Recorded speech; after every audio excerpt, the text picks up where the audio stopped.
Let me explain to you why Trump's tariffs show how stupid he is, in particular with automotive. I'm an automotive guy, right? I love cars, I love motorcycles, so I have a little bit of knowledge about how this could work. So, first of all, the idea of bringing back manufacturing to this country in terms of automotive.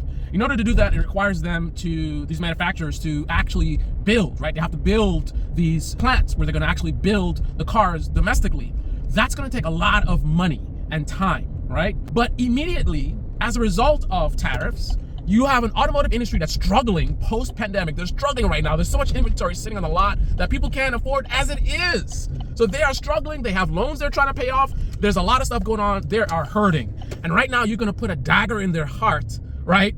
They're already struggling. You put a dagger in their heart by further hurting the automotive industries by making the inventory they can't already sell be even harder to sell, right? So you're gonna put them more in the hole. Car dealers, some of them I'm sure are gonna go bankrupt. You're gonna see car dealerships shutting down, right? And all of this, let's just say they actually try to, we're gonna manufacture our cars here, right? Again, it's gonna take a long time. It's gonna be very difficult because they're gonna have a hard time getting the money they need because they're already struggling. They'll be struggling even more. How do you borrow, right? When your business is so struggling, right? Who's gonna lend money to a failing automotive dealership?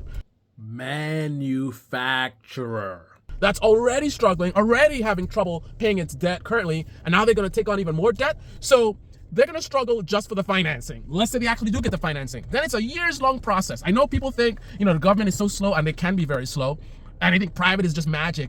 But the reality is, like for example, Ezra Klein talks about the broadband. And yes, in theory, private companies could have done it faster, but there's a lot of caveats, right? So same thing applies here. It's not, even though it's private sector, they're not gonna be able to just stand up a whole bunch of locations to do all this manufacturing, to bring back all these jobs here, right? It's gonna take a long time. There's a lot of steps and things that need to happen. Finding the funding, finding a location, building plans, so it's a years-long process. But here's the thing, let's just think logically. If you are an automotive manufacturer in 25, with what's happening right now, with automation and AI, right? All this innovation, you see what other countries are doing.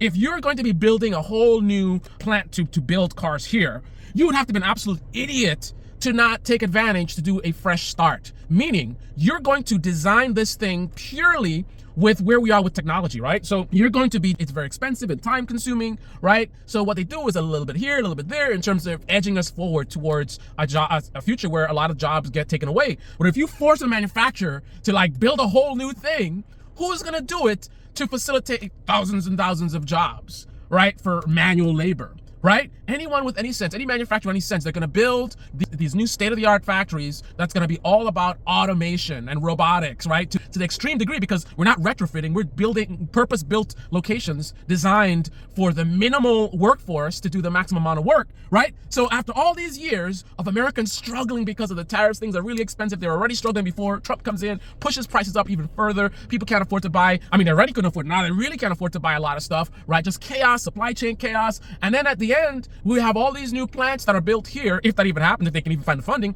all these new plants here that are going to be able to function with a lot less people. So after all of this chaos, we still don't get the jobs. In fact, we perhaps get a reduction in jobs because if we allow them to hang on to the legacy stuff that have been a slower process of automation and robotics, and now because of Trump, he can supercharge this. Now, here's the thing, who wins, right? Who wins? Not regular Americans, not middle class people. People who are already wealthy already, right? The corporations that have the technology to automate, like if you're a robotics company, if you have some kind of automation technology that can help these manufacturers, you're gonna have big contracts. You're gonna make so much money. You're a millionaire. You're gonna double and triple your wealth. So really rich people are gonna get really rich, right? Having the jobs of building these factories. Now, some would say, you just said it right there, there's going to be work to build these factories. And I guess, yes, that is going to be some work, but that's not really what we were kind of promised, right? The idea is bringing back manufacturing to this country.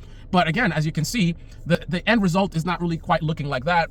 Now, as a side benefit, you could talk about all the construction jobs, and that's good. Once the construction jobs are done, then what? Because remember, it's private sector, so it's going to be super fast. So within 3 years, they're going to have all these, these locations built up and ready to go state of the art, right? So you had a nice 3 years, thanks to Trump making America great again. You got a nice 3 years of contracting work, right? Construction work.